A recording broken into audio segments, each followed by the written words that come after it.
Dear brothers and sisters in Islam and humanity, Assal-mo-alaikum wa rahmatullahi wa barakatuh. May the peace, mercy, and the blessings of Allah subhanahu wa ta'ala be upon all of you. Welcome to the show, Ramadan, a date with Dr. Zakir. I'm your host, Yusuf Chambers, and today we are discussing the topic Ramadan, the month of the Qur'an, part 1. Assal-mo-alaikum. Wa alaikum assalam wa rahmatullahi wa barakatuh. The month of the glorious Qur'an. Such an important topic, and I'd first like to begin by asking you for a definition of terms once again. Can you define the term for the benefit of our non-Muslim viewers? What does Qur'an actually mean? Alhamdulillah. Wassalatu wassalam. Ala rasulillah wa ala ali wa sahbihi ajma'in. Amma ba'd. A'udhu billahi minash shaitanir rajim. Bismillahir rahmanir rahim. Rabbi shrah li sadri. Wa yassir li amri. Wahlul 'uqdatam min lisani yafqahu qawli. The word Quran is derived from the Arabic word qara'a, which means to read or to recite.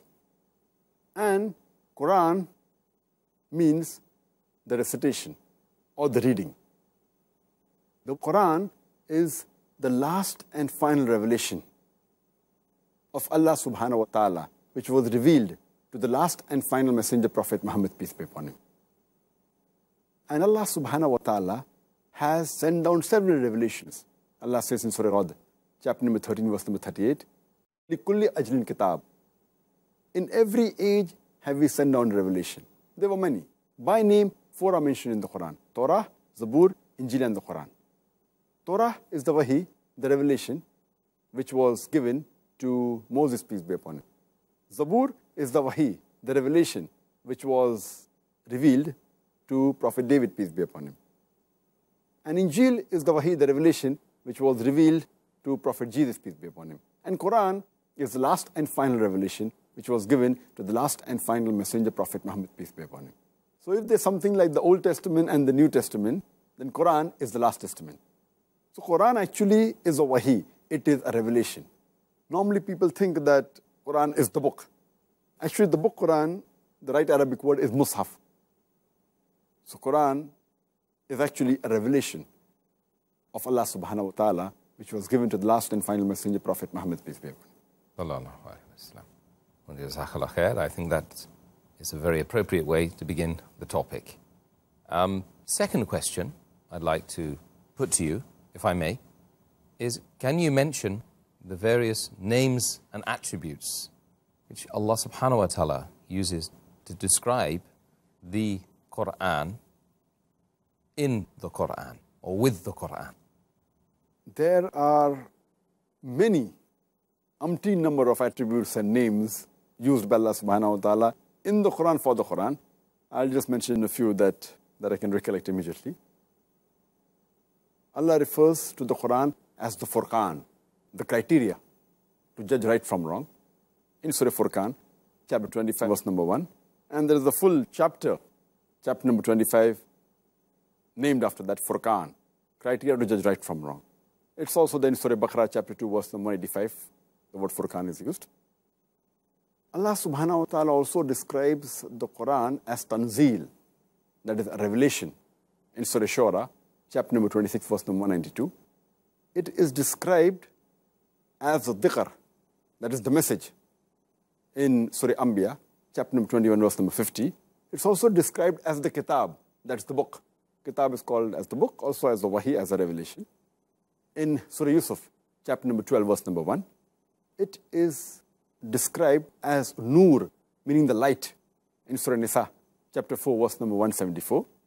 It is described as Huda, meaning guidance, in Surah Baqarah, chapter 2, verse number 2, as well as Surah Baqarah, chapter 2, verse number 185. It is described as Rahmah, meaning blessings, in Surah Luqman, chapter number 31, verse number 3. It's also described as Majid, meaning glorious, in Surah Buruj, chapter number 85, verse number 21. It is called as Mubarak, meaning blessings, in Surah Sad, chapter number 38, verse number 29, it is described as Bashir, meaning the good news. In Surah Fussilat, chapter 41, verse number 4, it is called as Nadir, meaning admonition. In Surah Fussilat, chapter 41, verse number 4, it is called as Kalamullah, the word of Allah. In Surah Tawbah, chapter number 9, verse number 6, it's also referred to as Mu'izah, that is the instruction. In Surah Al-Imran, chapter 3, verse 138, it's also referred to as Shifa, that is healing. In Surah Isra, chapter number 17, verse number 82, and it's also called as Mubin, meaning easily understood. In Surah Yusuf, chapter 12, verse number 1. These are the various names and attributes and several others which Allah has referred to the Qur'an in the Qur'an. SubhanAllah, have you ever counted them? There seems to be a number. There are many, I think, many. Balagh, and you can keep on adding if you keep on thinking. No wonder they refer to it often as the astonishing Qur'an. SubhanAllah. Dr. Zakir, just to talk more specifically about this holy month of Ramadan, what's the relationship between the Qur'an and this month, Ramadan? There is a special relationship of the Qur'an with this month of Ramadan. As Allah says in Surah Baqarah, chapter number 2, verse number 185, Shahru Ramzan al-Lazi unzila fihi al-Qur'an hudal lin-nas wa bayyinati min al-huda wal-furqan. Meaning, Ramadan was the month in which the Qur'an was revealed as a guidance to the whole of humankind and signs for guidance and judgment to judge between right and wrong. So all those who witness this moon in this month, they should fast. So Ramadan was the month in which this glorious Qur'an was revealed as a guidance for the whole of humankind. And our beloved Prophet Muhammad said, it's mentioned in Sahih Bukhari, volume number 1, in the book of Revelation, hadith number 6, that Archangel Gabriel, every night in the month of Ramadan, he used to come to the Prophet and recite and rehearse the Qur'an. So it was a special month where Archangel Gabriel every night in the month of Ramadan used to come and rehearse the Qur'an with the Prophet. And this was the month in which the Qur'an was revealed as a guide for the whole of humankind. Alhamdulillah. Therefore, it's called as the month of Qur'an. Furthermore then, can you explain to the viewers what are the virtues and blessings of reciting this wonderful book, the book of criterion between right and wrong, during this month of Ramadan? There are various virtues mentioned in the Qur'an, in the authentic hadith, about reciting the Qur'an. And it's mentioned in Sahih Bukhari, volume number 3, in the book of fasting, hadith number 1902. The Prophet Muhammad was the most generous of all the people. And his generosity used to reach the peak in the month of Ramadan. And Archangel Gabriel used to come every night and recite and rehearse with the Prophet the Qur'an. And his generosity was much stronger than the most strongest uncontrollable wind. And the first revelation, the first wahi, the first verse of the Qur'an to be revealed to the Prophet was from Surah Iqra, chapter number 96, or Surah Alaq, chapter 96, verse number 1, which says, Iqra. And with Archangel Gabriel, the first word when he recited of the Qur'an to the Prophet when he was in Ghar Hira, in Jabal Nur, the Prophet, when he heard the word Iqra, he said, Ma ana biqari, I'm not learned. Again, Angel Gabriel again repeated, Iqra. The Prophet repeated, Ma ana biqari, I'm not learned. Archangel Gabriel again repeated, Iqra. Then the Prophet understood that Iqra also means to recite, to read. One of them means read, the other is recite and rehearse. So the Prophet repeated, Iqra. Then the revelation came, Iqra bismi rabbika allazi khalaq, khalaqal insana min alaq. Read, recite in the name of thy Lord who created the human beings from something which clings a leech-like substance. So reading is important, but in the name of thy Lord who has created is also very important. And reciting this glorious book, there are various virtues.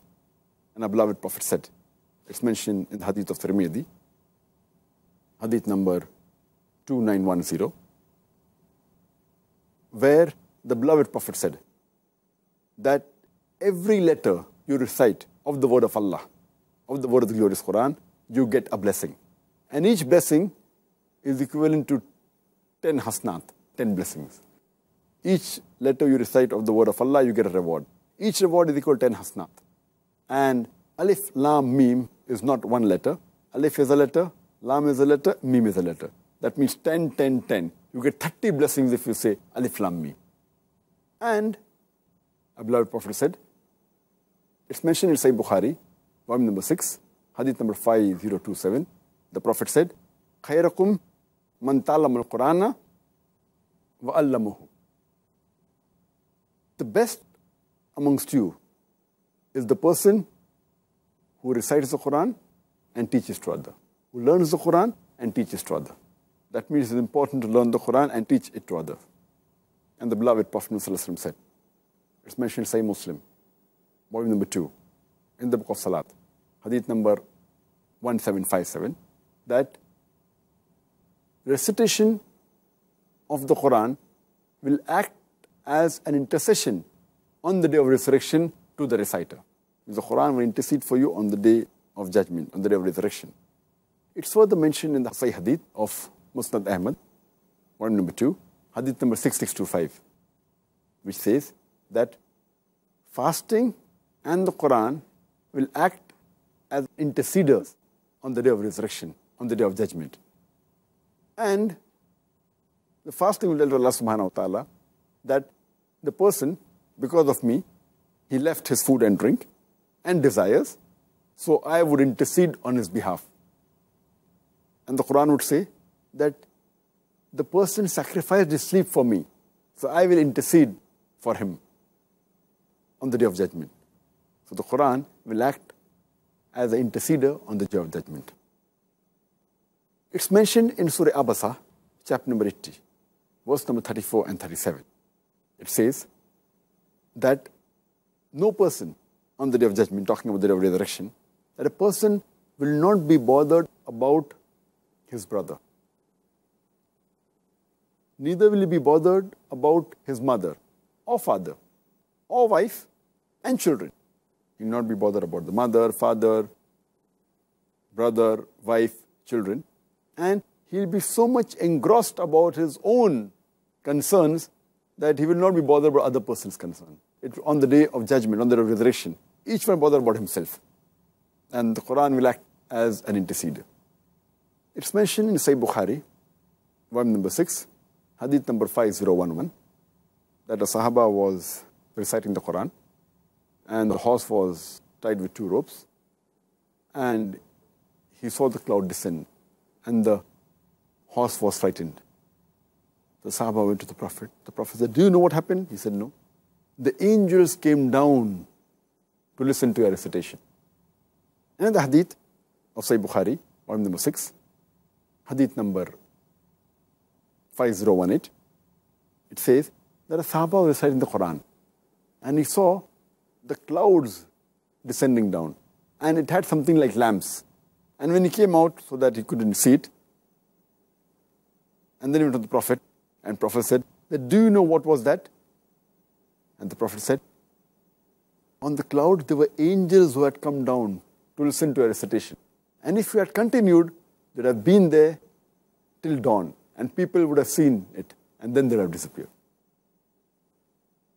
It's further mentioned in Sahih Muslim, volume number 2, in the book of Salah, hadith number 1757, that if you recite the 2, that is Surah Baqarah and Surah Al-Imran, they will come down as 2 clouds or 2 canopies or 2 flock of birds when they intercede on your behalf.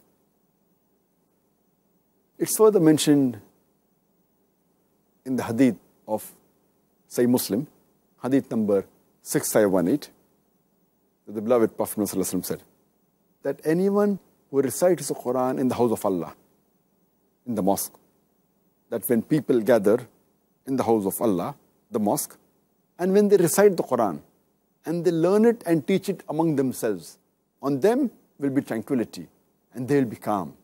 And the angels will descend, and they will send the blessings on them. It's further mentioned in Sahih Bukhari, volume number 6, hadith number 4474. A beloved Prophet ﷺ told one of the Sahabas while he was in the mosque that I will inform you of the greatest surah in the Qur'an before I leave the mosque.